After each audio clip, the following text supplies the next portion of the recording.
हम बाढ़ से परेशान हैं तो एशिया और पश्चिमी देशों में गर्मी से बेहाल हैं लोग। सुनकर होश उड़ जाएंगे कि भारत में पानी जीने नहीं दे रहा और विदेशों में गर्मी। यूरोप में हीट इमरजेंसी का अलर्ट जारी हो गया है और चीन के कुछ इलाके जो हैं वो 52 डिग्री सेल्सियस तप रहे हैं। सोचिए 52 डिग्री। मैं इराक कई बार गया हूं, मैंने वहां भी नहीं देखा इतना तापमान। इन देशों में गर्मी ने 44 साल के रिकॉर्ड तोड़ दिए सारे। आफत की ये बारिश और गर्मी आखिर क्यों बढ़ रही है? हमें चिंता होती है आपकी सेहत को लेकर, इसलिए ये सवाल किया और ये पड़ताल भी कर रहे हैं क्या इस पूरे बदलते कुदरती वातावरण का इसका कोई कनेक्शन है ग्लोबल वार्मिंग से।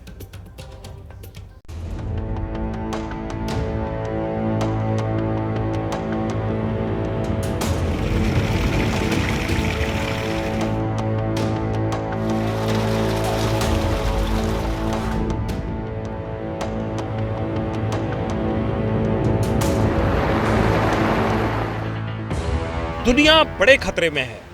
खतरा ग्लोबल वार्मिंग का है। कुदरत जैसे बदला लेने लगी है। क्यों आसमान से आग और पानी का कॉकटेल बरस रहा है।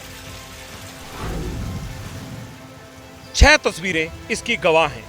भारत के 20 राज्य बाढ़ में डूबे हैं। हालात बहुत बुरे हैं। अमेरिका और चीन भीषण गर्मी की चपेट में है। चीन में तो पारा 52 डिग्री के पार पहुंच गया। दक्षिण कोरिया बाढ़ में गले तक डूबा है। जापान भी गर्मी से सुलग रहा है। यूरोप का हाल तो और भी बुरा है। इटली और ग्रीस जैसे देशों में हीट इमरजेंसी लग गई। ग्लोबल वार्मिंग पर WHO ने अलर्ट जारी किया है। यूरोप में हीट वेव और बढ़ सकती है। 48 डिग्री की गर्मी में इटली और ग्रीस पहले ही झुलस रहे हैं। खतरा और बड़ा है। यूरोप में पारा 52 डिग्री सेल्सियस पार कर सकता है, ऐसा अनुमान लगाया गया है।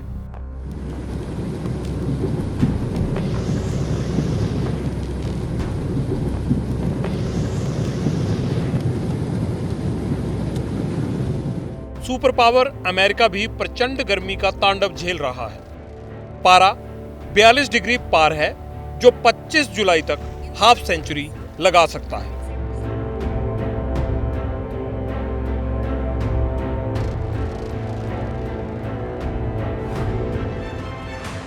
चीन जैसे मुल्क की हालत तो और डरावनी है। चीन के कई शहरों में आग बरस रही है। तापमान 52 डिग्री से ऊपर तो है ही। झुलसाने वाली गर्मी के बीच चीन पर तालीम नाम का तूफान काल बनकर मंडरा रहा है। ग्लोबल वार्मिंग का साइड इफेक्ट तो ब्रिटेन और दक्षिण कोरिया भी झेल रहा है। आमतौर पर ठंडे रहने वाले ब्रिटेन में भी भीषण गर्मी है, जबकि दक्षिण कोरिया में बेमौसम बरसात से बाढ़ जैसे हालात बने हुए हैं।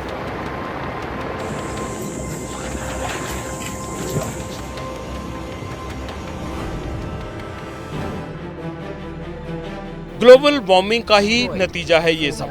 5 जुलाई से दुनिया रिकॉर्ड तोड़ गर्मी महसूस कर रही है।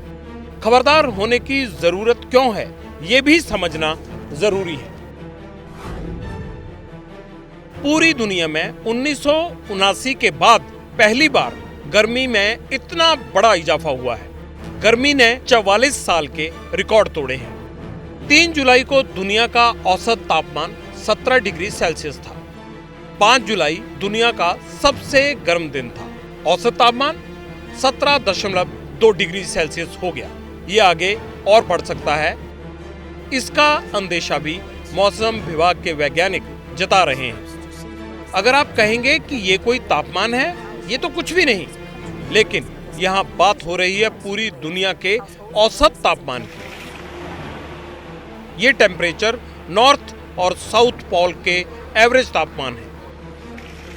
इस साल जून का महीना पिछले साल के जून से 0.2 सेल्सियस ज्यादा गर्म था।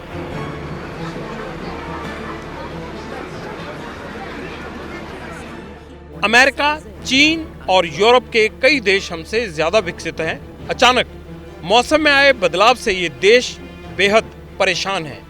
यानी अगर हम आज नहीं सुधरे तो आने वाला वक्त और भी प्रलय ला सकता है।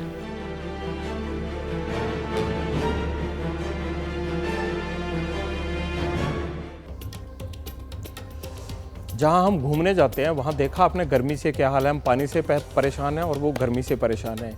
यही हालात भारत में भी बन सकते हैं, क्योंकि ये जो सभी आपने गर्मी और बाढ़ से परेशान मुल्क देखे, ये सब भारत से ज़्यादा विकसित हैं। यहाँ पर ज़्यादा अरेंजमेंट्स हैं, लेकिन कुदरत से खिलवाड़ से ये साधन संपन्न देश भी निपट नहीं पा रहे हैं। तो फिर भारत में अगर ये हालात बनते हैं तो सोचिए वो कितने भयानक रूप ले सकते हैं।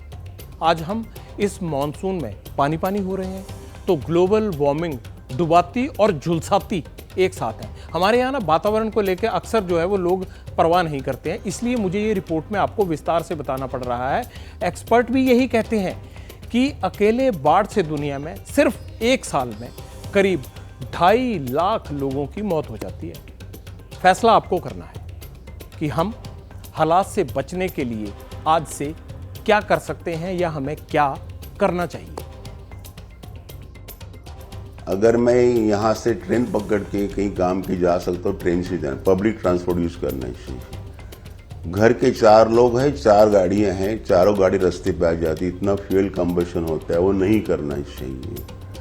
तो हम कब से बोल रहे हैं सरकार अभी कि पब्लिक ट्रांसपोर्ट का यूज करो, ये नहीं हो रहा है।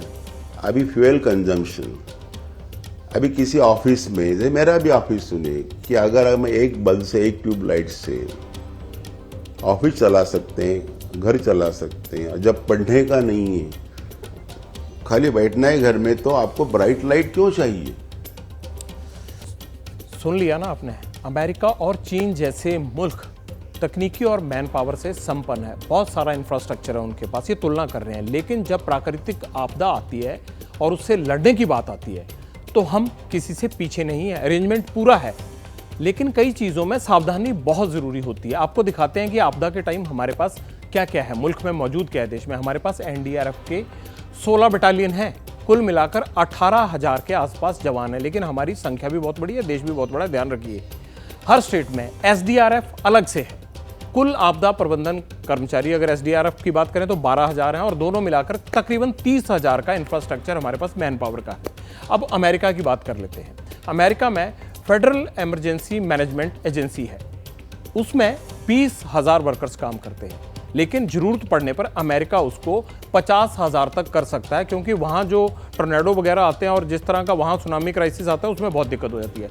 चीन में डिजास्टर रिस्पॉन्स फोर्स के करीब 50,000 जवान एक्टिव रहते हैं। वो भी बड़ा देश है, इसलिए उन्होंने थोड़ी संख्या ज़्यादा रखी हुई है।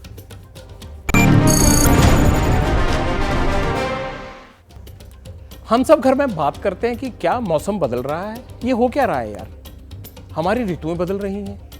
मुझे लगता है इंसान बदल रहा है, हम बदल रहे हैं, हमारी आदतें बदल रही हैं, और इन दोनों को मिला दें तो हमने वातावरण को बदल दिया। ग्लोबल वार्मिंग का असर यूरोप, अमेरिका और चीन पर तो पड़ा ही है, लेकिन हम नहीं सुधरे।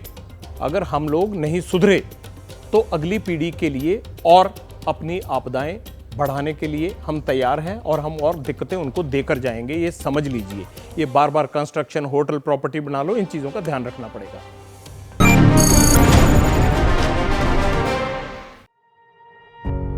पत्रकारिता कोई इमोशन नहीं है, ना अपना कोई ज्ञान देना है और ना कोई विचार थोपना है। पत्रकारिता क्या है?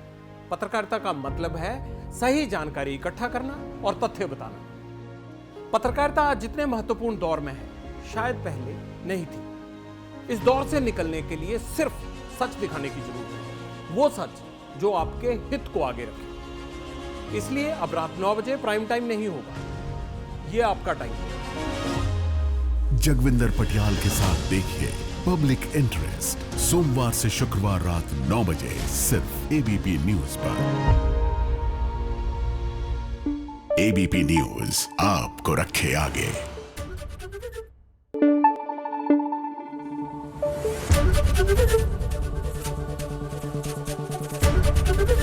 एबीपी न्यूज आपको रखे आगे।